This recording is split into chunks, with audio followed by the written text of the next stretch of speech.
Hello and welcome to another episode of the GCSUNScast, the Gold Coast Suns show by fans for fans. I'm your host Shane, and let's start the show off with our Patreon sponsors. We'd like to thank Dale Snelling, Jack's dad, Paul Vosti, Robbie Fiorini, Brodie Burgess, Kate Kelland, Chris Moore, Tom Kim and Tim. You can join our Patreon donors by heading over to patreon.com/GCSUNScast and show your support there, or jump on over to Spotify, YouTube, Apple or Google Podcasts, or anywhere really that you can get your podcast from, and like, comment and subscribe. Well, now it's time for us to introduce the guest for tonight's show. And I'd like to thank the host of the Heat Room podcast, Tom Boswell. Thanks for joining me, Tom.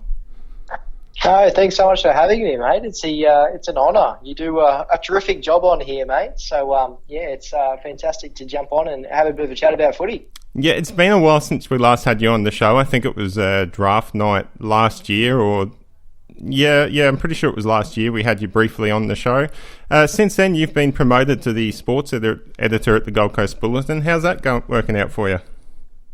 Yeah, good, mate. I'm loving it. It's a bit more of a hands-on role with the production of the paper and a bit of man management about how we operate things online and kind of leading certain projects. And it's been a fantastic transition. I've thankfully been able to stay writing a lot of the AFL and horse racing and stuff at the paper, which is my main passion. So getting a bit of a balance for that means I'm loving it at the moment. A few late nights working, which the wife doesn't always like, with a 2-year-old daughter at home. So we find the balance here and there. I'm sure a few people have heard Oliver in the background of some of my recordings. So it's all good fun, mate. It's always fun trying to record from home. With the increase in the AFL in the last few weeks, really, in Queensland, I'm sure your work has been cut out for you. Yeah, it's really interesting. I've got many mates and family and friends who have kind of said similar. They say, "Oh, you've got most of the competition up here. You must be flat out. You must be going to every game." And it's not actually the case, which is good and bad, but.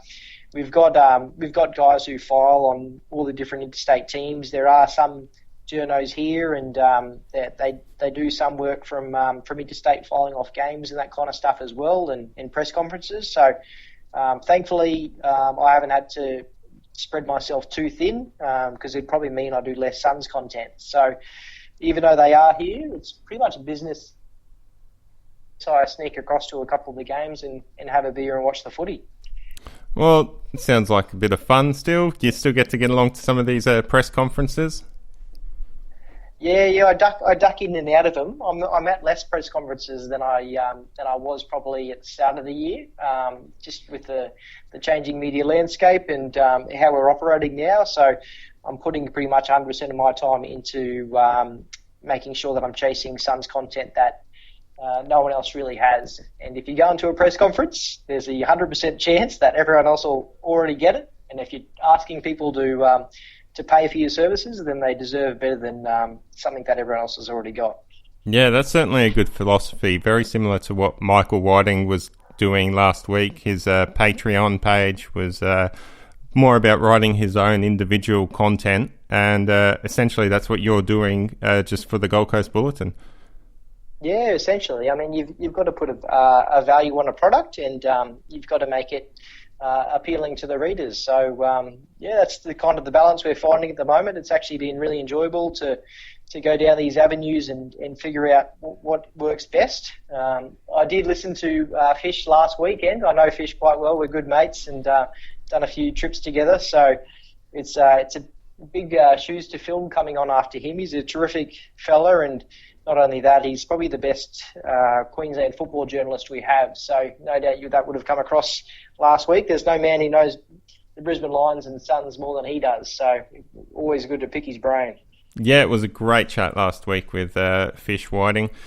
But this week, we've got a few things to discuss. Let's start off with some breaking news. Now, the AFL has just conceded they've announced the fixture after agreeing to allow players to sign So we've got the next 4 rounds of the fixture out, Tom. Now, as far as the Suns are concerned, Gold Coast play the Giants in round 9 on Sunday, August the 2nd at Metricon Stadium at 3:30pm.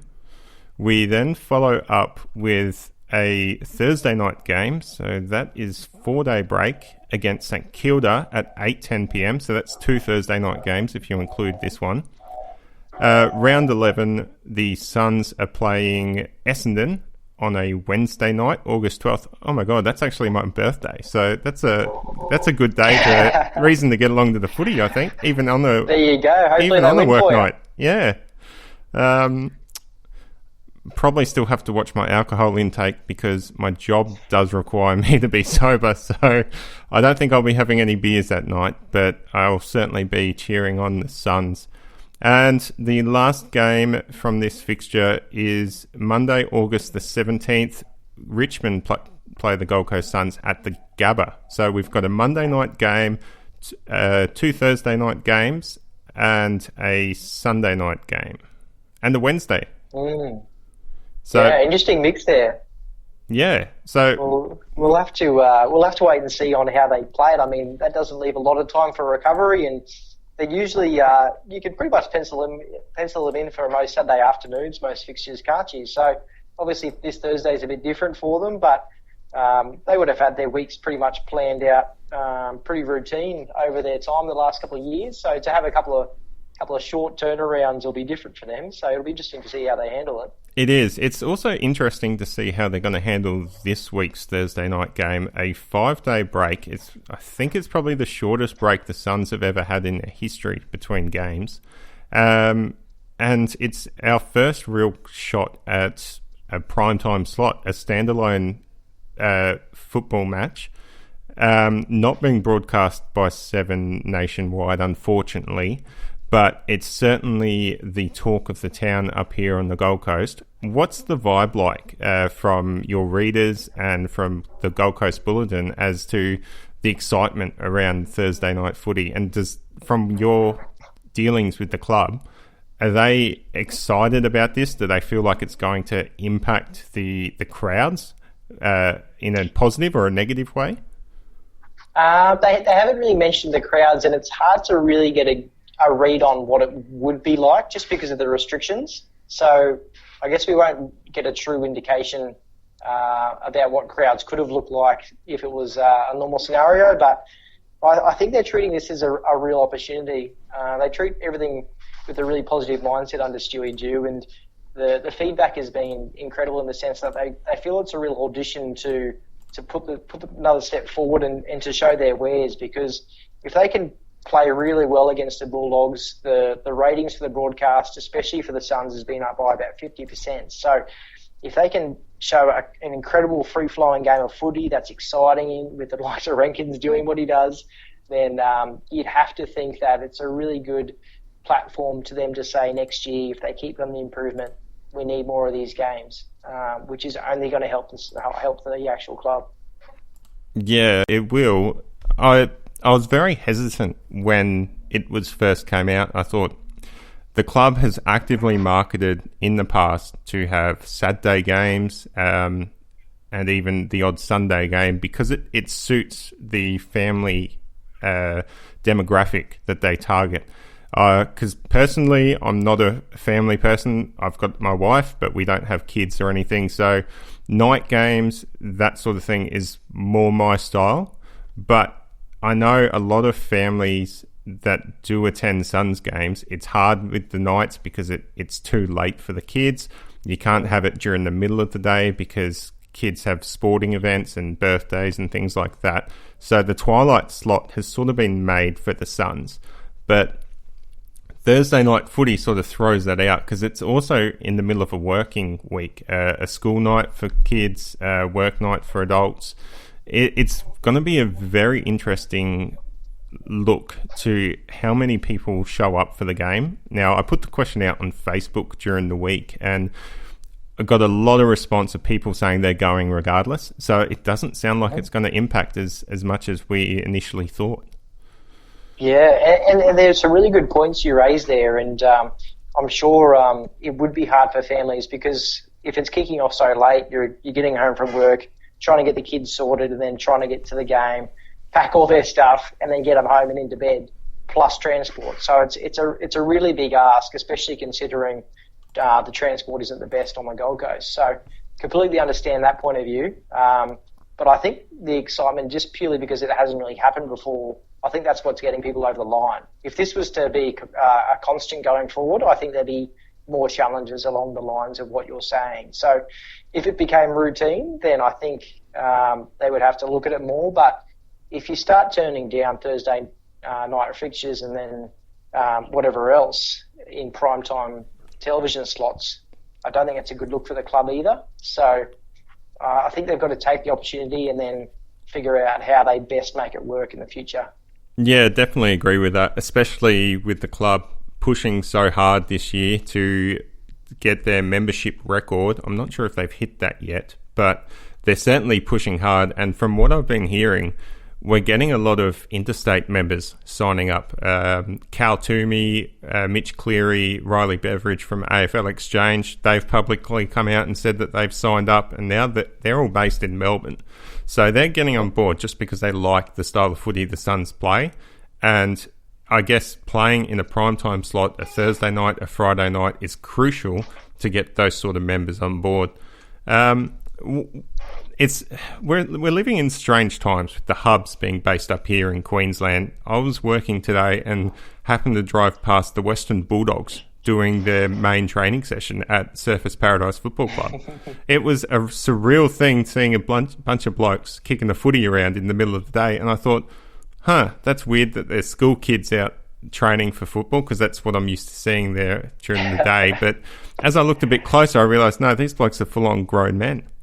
And even funny that I bet you there was hardly anyone watching them. Exactly right. Yeah, I pulled over and stopped and watched them, and I was like, oh, these are the Bulldogs boys playing. So I watched them train for a bit. They looked a bit relaxed and casual, but I suppose that's probably normal for a team coming off a 6-day break. They're not going to push themselves so hard. But with all the work the Queensland government's doing to have these teams up here in Queensland while the coronavirus stuff is going on in Victoria and looks like Sydney as well, do you think Queensland deserves the right for the AFL Grand Final if it gets to that stage? Definitely, yeah. No doubt about that. I'm pretty strong in my views of that. And it's not just subconsciously it's a Queensland bias, but the fact that other governments have been so unwilling to help. I know the AFL 360 guys spoke last week about goodwill, and it was a good way to put it, because Queensland has literally bent over backwards to get these guys up here and keep the competition running. So I think they deserve to be in it. The Gabba holds, 42,000 people? I think so. It might not actually be an issue if the AFL Grand Finals are restricted on numbers anyway. A lot of people are just assuming that we need the biggest stand because to hold the maximum amount of people. So that might not actually be an argument, because, we might still be restricted on certain limitations on how many people can go into the actual grand final. So I definitely think the Gabba should be among them. I think people overlooked Metricon too quickly. I know there's challenges and everyone says it's a 25,000 to 30,000 seat stadium, but in saying that, it's a newer stadium. It's got better technology. It's got really good space for activations. It's got better parking than the Gabba, and it's also got the ability to add extra seating behind where the sight screen is. So it's probably harder to do it there in terms of money invested, but either way, Queensland should definitely be in the conversation. Yeah, I definitely think that's the case as well. And despite being a Gold Coast fan and probably biased towards Metricon Stadium, it is a better stadium to watch football at than what the Gabba is. The Gabba's run down. It needs a lot of work to it.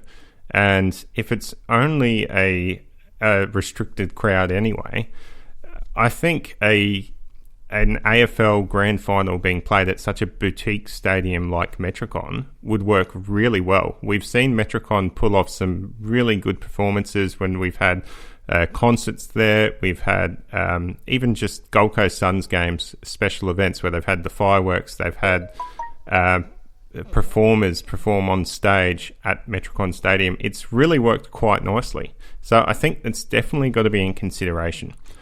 Okay, Tom. So we've had you on the show before, but I don't think we've actually discussed some of these more personal moments about your connection with the Suns. What's one of your most memorable moments with the Suns? Okay, well, I've got a couple. Is that okay? Yeah, no, that's fine. Okay, so my first is probably pure footy-wise.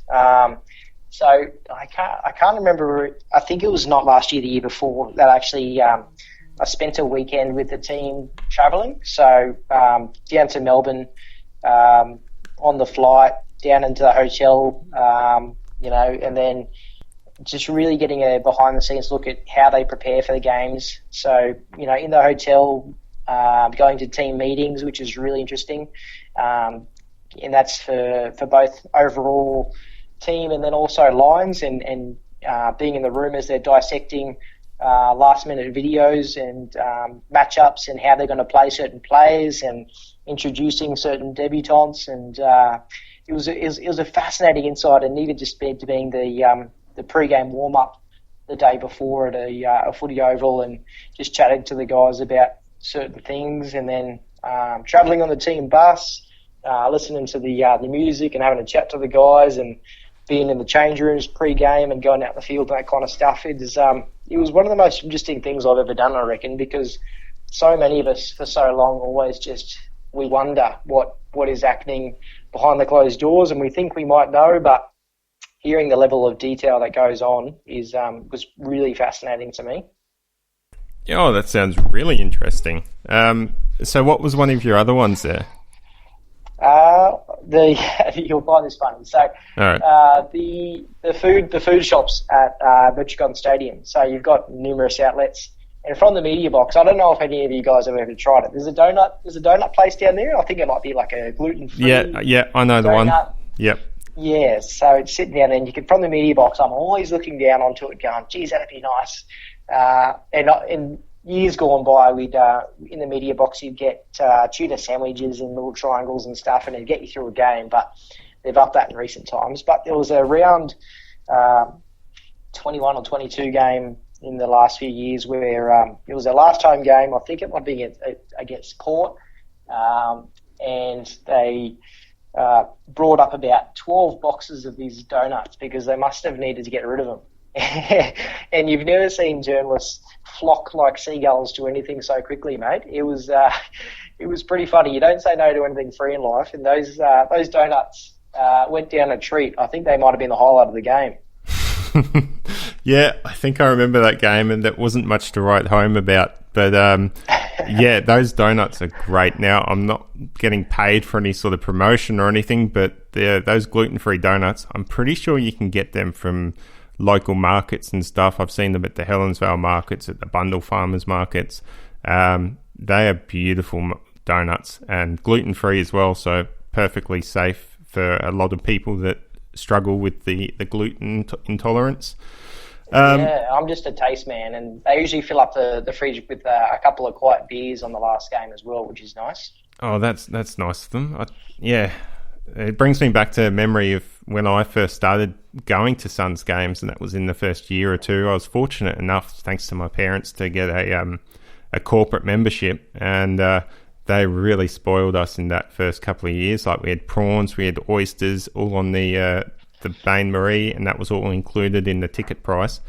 Still had to buy the beers and stuff, but it was definitely well worth it. Yeah, very nice. So that brings us on. What was your favourite Suns win then? I was having a good thing about this. Obviously, there hasn't been a lot of winners over the last couple of years, but so every time they do win, it feels pretty good. But I think for me, the round 18 game in 2018 over Sydney, down to the SCG, that's one that's always stuck out to me as a team that was on the road, had a lot of losses on the run, young team, but managed to find something. And I think I loved it just because it was made purely on work ethic. It wasn't the most beautiful win. It was gritty, it was tough, it was contested. that will always stick out for me as one of my favourite wins, I think. Yeah, that was a good one. That was a really good one. Yeah. I don't know why. I've got a draw. So it wasn't a win, but it was a draw against West Coast in 2015 at Metricon. You might remember it when Tommy Lynch kicked that goal with a few seconds left. Yeah, I remember that one. Yeah. Yeah, I love it because of the aftermath, because Tommy not only kicked it and the feeling that went around the stadium, but also he thought he won the game, which was just the funniest thing I've ever seen in my life, that he thought he'd won the game for the Suns, but it actually just drew level. So that was just a maths mishap by Tommy. So that always gave me a good laugh. Yeah, Tom Lynch seems to have provided a lot of those. I feel like watching those media conferences when he was up here for the Suns, he had a dumbfounded look on his face quite a few times, but ultimately he ended up doing quite well, and spread a positive message for the club when he was here. I don't really want to talk too bad about players that have left the club, but we're happy that he was here and what he gave to the club when he was here. Yeah. So even him and Steve May made a interesting combination, because Tommy, as you said, he wasn't the most eloquent of speakers, even though he had good intentions. So thank God Stevie May was there as co-captain, because Stevie spoke really well. He was, and he was very passionate, Stevie. So that brings us to, what's your favourite Suns player? It can be a current player or a past player. I've got two. I've got one current player and then a special mention. Yeah, so, sounds good. My favourite's Alex Sexton. A bit about background and also how he plays the game. But as a background, as a young journalist in Brisbane, we grew up in the same area and up in Logan, and I covered the Springwood Suns, where he used to play as a really young fella, as a young teenager, and covered him a lot as a underage when he was getting selected for Queensland. And I remember the hair he had back then, and just watching him through his whole progression up to the Suns, and really loved the way he worked so hard from becoming a person who was on the interchange bench with the jersey to becoming a real prominent player for the Suns. Has been really special to watch for me, and I love the way he goes about his footy. He's exciting to watch. He works hard, and he's hard to match up on. So he's my favourite, I reckon. And I've got to give a special mention to Josh Corbett. I don't know if I think a lot of fans might know more about Josh than a lot of the media do, because if he ever gets around those fans' events, you'll hear him and you'll see him. I don't know if you've ever had the pleasure of meeting him yourself, but a terrific fella who he's just a guy you'd love to sit in a room with and have a beer with. I remember the first time I met him. So he had, who was it? Chris Burgess, Josh Corbett, and Sam Collins arrived as the mature age draftees, and we went to the headquarters at Carrara to have a chat to them about football. It was their first media appearance. We got to the club, upstairs to the top where the players were mingling. He said, one of the media guys said, "All right, I'll go get Josh for you." Sat down there, and Josh was actually about to have lunch. And 99% of players would say, "The media can wait. I'll have finished my lunch and then I'll go talk to him." And here comes Josh walking down the hallway, and he comes into the room, plonks the biggest plate of food I have ever seen anyone try to consume. Introduce himself with a massive smile, and then the first thing he does is offer me some of his food on his plate. And it was just, it was a hilarious moment, mate. And it was something that was always stuck with me, and it's a reflection of his character. Yeah, I get that vibe from Josh. I haven't met him in person, but watching the club videos and seeing him speak, he comes across as that laughable larrikin bloke that you just love to catch up with and have a chat. All right. Yeah, definitely. He's a good one. All right, well, let's jump into the match review. We're almost halfway through the episode, so once again, we've got to probably rush this section, and then we'll get into some more stuff. Okay, so the Gold Coast Suns defeated Sydney 13 goals 14, 92 to 9 goals 660. It was a 32-point margin. Rankin, Weller and Day kicked 2 goals apiece as our leading goal scorers. Let's start off with some criticisms. I thought they struggled with contested marking, and it sort of flowed on to no one that is taking contested marks in our forward 50, whereas Sydney, it was really highlighted how they were taking a lot of contested marks in their forward 50, especially early. It sort of gave me a bit of concern. I've had some concern for a couple of weeks regarding our forward line. I feel like Sam Day and Ben King should be doing a bit more. They're just not getting the ball enough to impact on the scoreboard.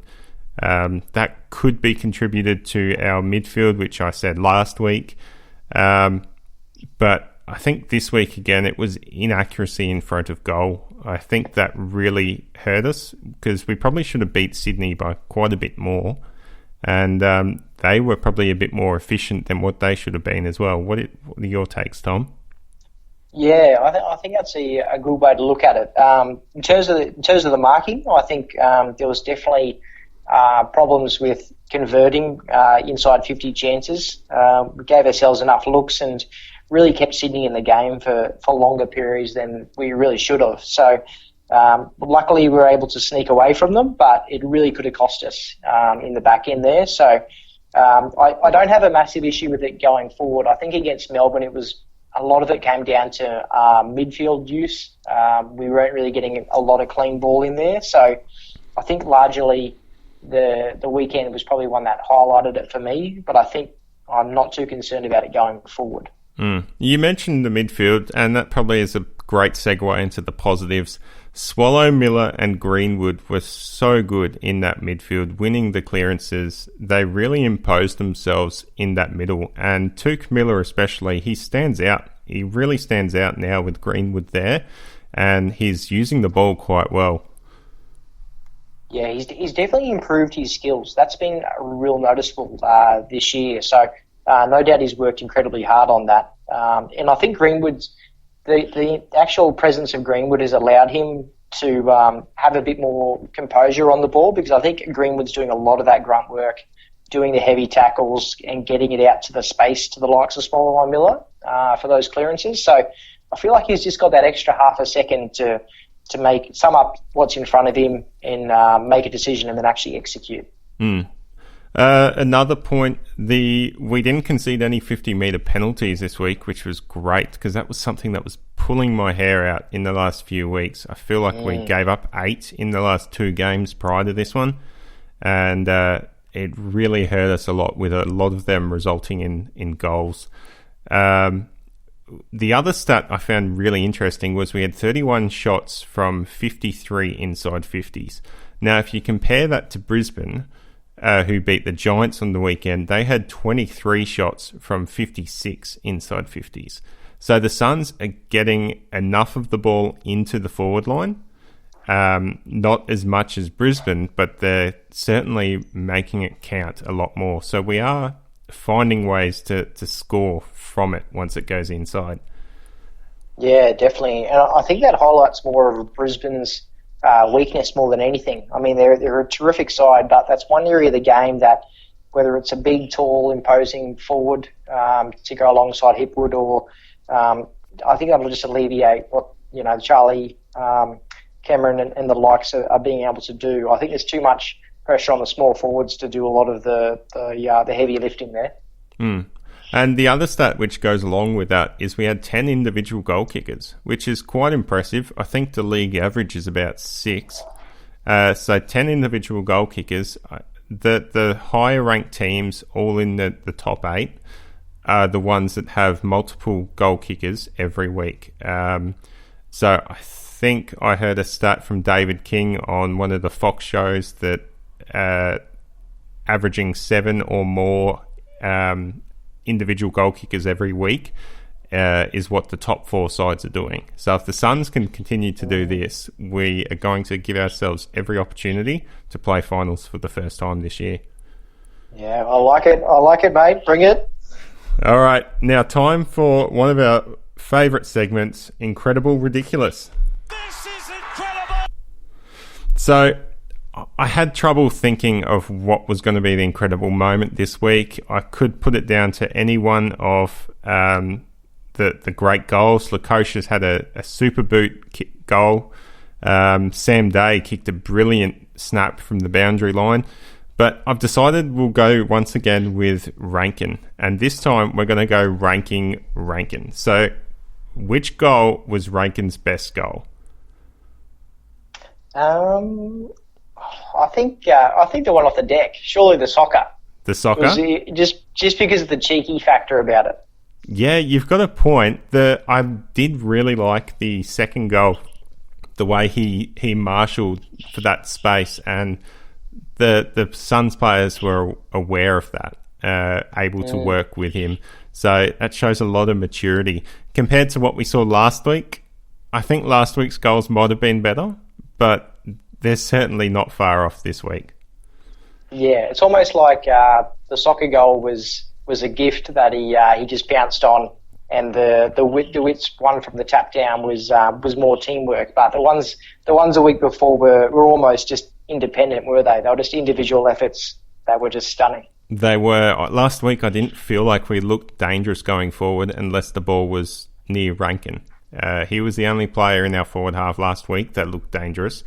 This week we had more influence in that forward line, so I think that certainly helped. Maybe made Rankin look a bit less flashy, but he's going to be putting bums on seats. I know that's one reason why I'm going to the Thursday night game this week, is I have to see this kid play live.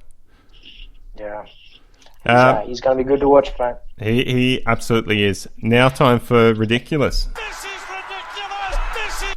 So I had trouble trying to pick one of these, but I'm actually going to attack the player from the other side, Luke Parker. I felt like pushing over the second game player in Rankin and giving him abuse because he attempted he was late to a marking contest attempting to spoil. I feel like that's a bit extreme from a senior experienced player. It certainly didn't look very good for him. Do you feel the same way about that, Tom? I'm actually the opposite, and I feel bad now. Oh, okay. But if I was in Luke Parker's shoes, I've got this young whippersnapper who's just put his fist into my face, and I wouldn't be letting him go off and be attempting it again, let alone on me for a second time. So I've got no problem with him putting him down. He was lucky he didn't give it. Did he give away a free doing it? No, he didn't. And then Isaac was still giving him a lip on the ground. So I actually didn't mind that. I think that's just a bit of an experienced player putting this young guy in his place. Well, I see your point. So it probably falls back on me because I didn't think the contest was that bad. I felt like Rankin had every chance to get to that ball. I certainly don't think he was looking at Parker, looking to take him out. He had his eye on the ball most of the time, and it looked to me it was good intention. Yeah, it was. So it's the hard one. But that's what I've gone with this week. It just shows I had trouble finding something that really annoyed me from this game. Which is a good thing. It is. All right, so now we're on to top three. The top three players for this game. I'm giving one vote to Rankin. 16 disposals, 2 goals, 2 behinds, and 28 pressure acts and 8 score involvements. Michael Whiting pointed this out last week that Rankin's pressure acts and score involvements was off the charts for a small forward in his first game, and that was probably the most exciting thing about his debut. This is, again, off the charts. 28 pressure acts. That's our best player, Hugh Greenwood, had 31 pressure acts. So that just sort of shows just how much pressure Isaac Rankin does. It's not just all the flashy stuff. It's the hard work, the in and under, the applying pressure and the chase to his opponents. Yeah, that's exactly what the coach would be after, isn't it? And they alluded to that before he even made his debut, how good he was as a pressure forward. So that's a lethal combination. So 2 votes I've gone for Tuke Miller, 20 disposals, 15 pressure acts, but 75% efficiency and 6 clearances. So he was certainly one of our better ball users on the day. and he stood out to me in the centre clearances. Like, he looked like he had space. He'd get the ball and size up a teammate and hit them on the chest. I was really impressed with his game. And then 3 votes, I've gone to Hugh Greenwood. 23 disposals, 12 tackles, 31 pressure acts, 9 clearances. He set the tone in that midfield, and everyone else just followed. I feel like Greenwood's lifted since leaving Adelaide. I don't know if he's got a point to prove or what it is, the opportunity, he's loving it, but he's found another gear, hasn't he? He has, but I think he's found another gear since Rao went down. Since Rao went down, Greenwood has stood up, and I think it was the game before that where the Adelaide game where Mark Rasciuto had a dig at Greenwood about disposals. Since the Geelong game, Greenwood started getting up there as our leading possession getter as well. I don't think he's terribly effective with the football. I think his efficiency might have been around that 55-60%, but still, the pressure and the clearances, he does the hard work. Yeah, and he takes territory with the ball. He does. Okay, time for play of the game. Play of the game. So, again, we could have gone with something like one of Rankin's kicks or Lukosia's super boots, Day's snap from the boundary, but I've gone with a team effort goal. And this was in halfway through the second quarter. Anderson took a mark, had a long kick from the wing to the hot spot, 25 metres out. Sam Day, instead of trying to take the mark, he knocks it down right in front of him where Sexton's run front and centre, and Sexton's just able to run past at full tilt and kick an easy goal. That was fantastic. Yeah, like Sexton's one of your favourite players. It would have been really good to see him get one on the board like that. Yeah, and I couldn't go past Days. I mean, I don't know how you split them, but for Sam Day as a big key forward, he was snapping around the body in the pocket. It was an amazing goal. It was a really special goal. He did the hard work and then followed up and was able to snap it from that angle. I just felt like I was going to go with the team effort. I felt like the team effort is what got us over the line against Sydney. But yeah, Day's goal was just as fantastic as well.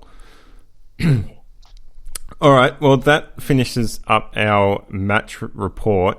Now, there's a couple of things I want to discuss with you before we finish up, Tom. Now, the first is, I guess, a topic that you've discussed on the Heat Room with Sean Tobin today, and an article you penned, I think it was yesterday, it came out, about Peter Wright being used for trade bait. Now, Stuart Hughes come out and said, no, Peter's a required player. But you said in the Heat Room we were getting very 50-50 responses. Some fans wanting to trade him out, some wanting to keep him. Do you feel like the trade bait scenario is a case of it's either in the player's favour or the club's favour, and fans are just taking a side on that?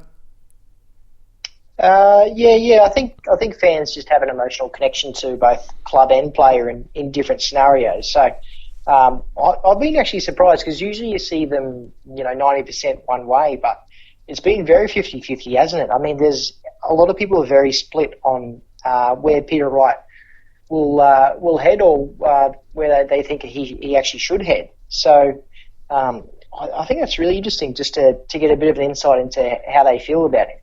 Yeah, well, Peter Wright and Will Brodie were both high draft picks, and I guess a lot of fans might be disappointed that they haven't come on as well as we would have liked for a high draft pick. But, I mean, they're both still doing the job. They just haven't come on as well as some of the other players around them, and they've sort of fallen back in the pecking order. Now, a strong football club needs those sort of players to come in and play a role when injuries strike, and the Suns just happen to be very lucky at the moment, as the next topic is we have no injuries, and I don't remember when the Suns have ever had this long of a stretch without serious injuries.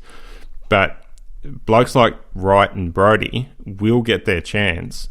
It just depends whether they're prepared to hang around for it. As you mentioned on the show, that Peter might not want to go somewhere when the Suns are about to be on the verge of finals. He might want to stay with that success. And we've seen that happen before in the past. I mean, Peter's also best mates with Tuke Miller. He's grown up with Tuke Miller, and he probably might not want to leave because Tuke is around. He'd rather stay with his mate. Yeah, it's going to be interesting to watch because Pete did come with that connection to Tuke, but I think he'll feel a connection to just about everyone there at the club now, whereas Tuke was probably his vehicle into those relationships. But both him and Will are in interesting scenarios. Both have incredible talent and could do well at other clubs, but you said it perfectly. Teams need competition for spots. It's a big reason why players are in form at the moment because the Suns in the past have not only had injuries, but if the competition for spots aren't there and the depth of quality isn't there and players are getting a walk-up start that potentially shouldn't have been or didn't deserve a chance, then it doesn't breed the best culture and it doesn't bring the best out of the player. So I think both are massive contributors into how the Suns are playing at the moment. And I think the Suns will be really eager to keep them, but at the same time it's got to be agreeable for both parties, and whether or not Wright will seek a trade and look for greener pastures, none of us truly know. But in my mind, I wouldn't be letting him go, considering he's contracted for another 2 years. Yeah, he should be sticking around. You'd think so. The club has all the power in this case, so we'll just have to wait and see. But then again, if the right deal comes along, the club is obliged to look into it for the sake of the football club. So it's not always just about the player, and we'll just have to wait and see where the club values Peter Wright and if anyone values him more. That's exactly right.